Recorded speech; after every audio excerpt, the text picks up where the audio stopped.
West Virginia is wrapping up its 2023 legislative session, at least the beginning of the year one. And I'm just going to list off a handful of the bills that I have been advocating for as part of the Lion Tribe efforts to defend children in our state.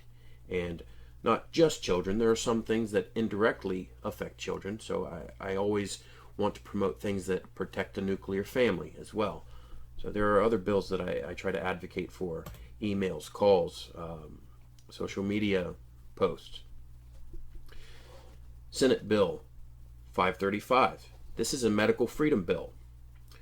It recognizes the parental authority to exempt their children from all vaccines that are required for school. Now, when I say school, let's be clear, I'm talking about government schools. So if the schools are requiring this, these are government mandated vaccines. They're not recommendations, they are mandated. They won't let your kids go to the schools unless they've received these vaccines. Now, there are plenty of foolish objections to why we should support a medical freedom bill such as this. Why shouldn't children be forced to take vaccines that their parents don't trust?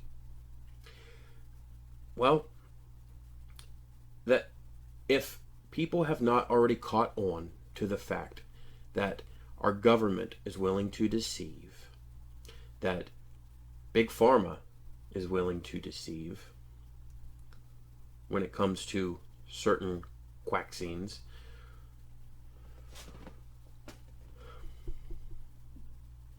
I think the recent pandemic has woken people up to reality. And there are lots of ins and outs, there are lots of discussions to be had. But let's just boil it down to one principle: bodily autonomy and self-determination. When it comes to the medical field, a patient or a patient's decision maker has the right to accept or refuse any treatment or medication.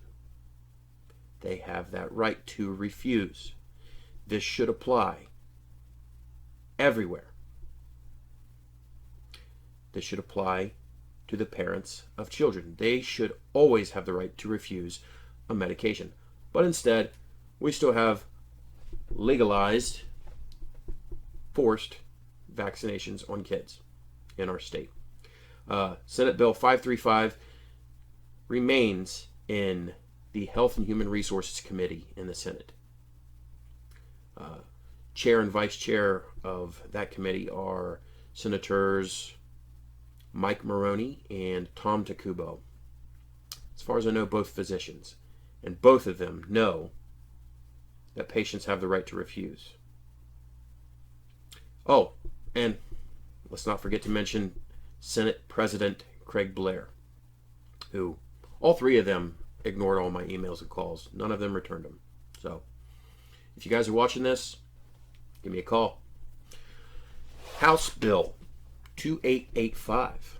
So this is a good one. It recognizes the right to life of the unborn as protected by the 14th Amendment. That bill remains in the House Health and Human Resources Committee. The chair of that committee is Delegate Amy Summers. I think that's her first name. Correct me if I'm wrong, folks. And then I think vice chair is Heather Tully, both nurses. When I emailed some of the delegates about that bill, one of them came back with a reply that there was some religious language in the bill that might decrease its chances of passing.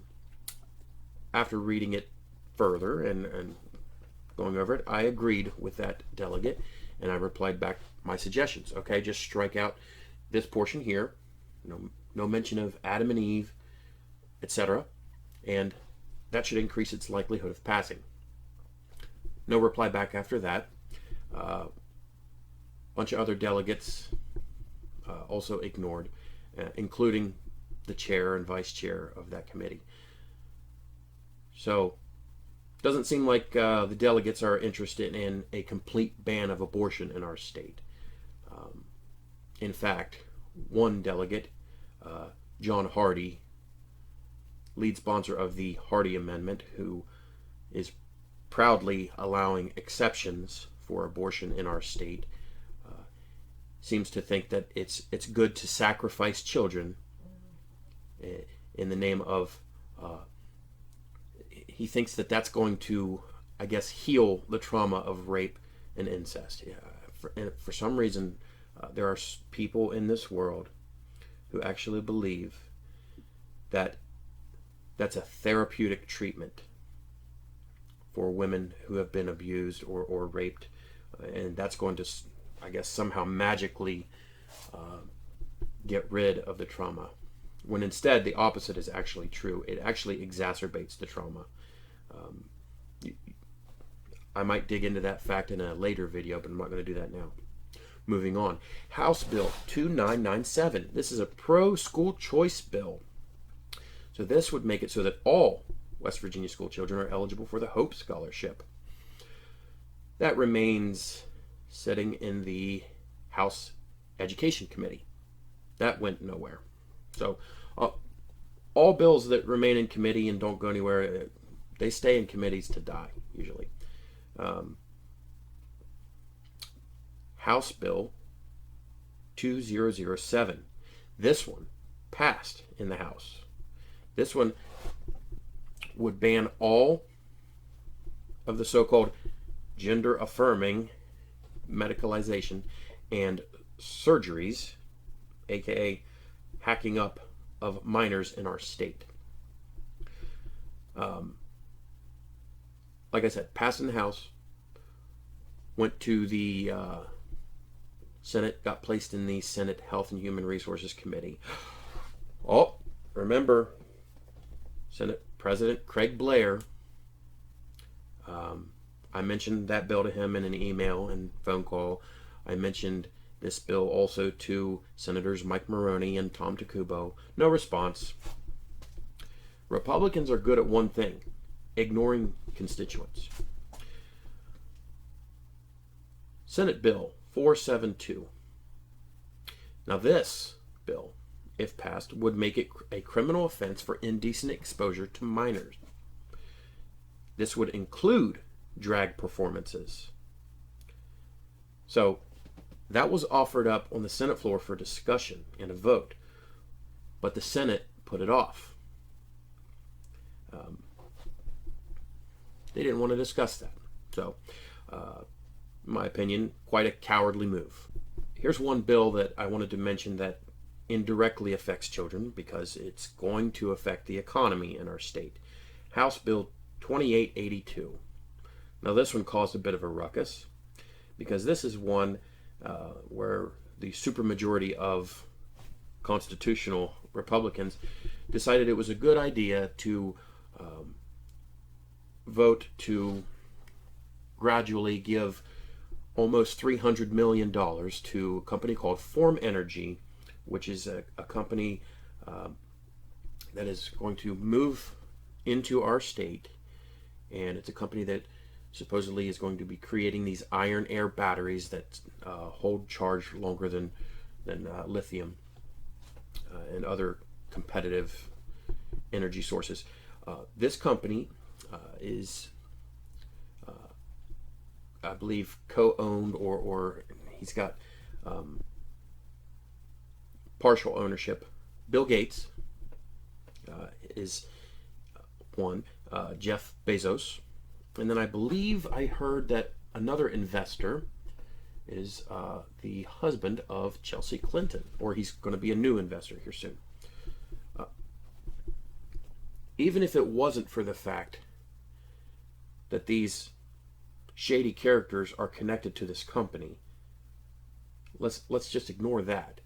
We should not be giving tax dollars, West Virginians' tax dollars, to corporations, outside corporations, to incentivize them to come here.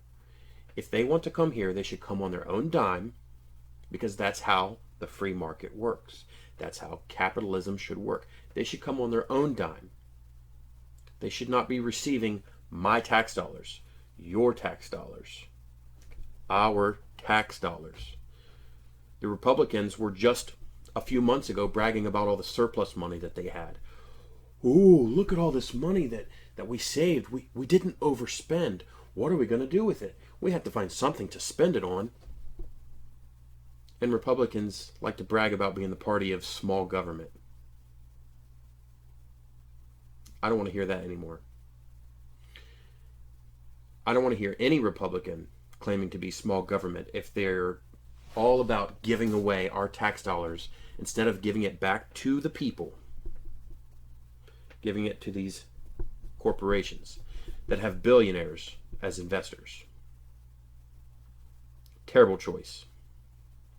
And then to top it all off, some of the arrogancy from the delegates that voted in favor of that bill. We've captured some evidence of that, and we'll keep record. I am looking forward to campaign season next go round.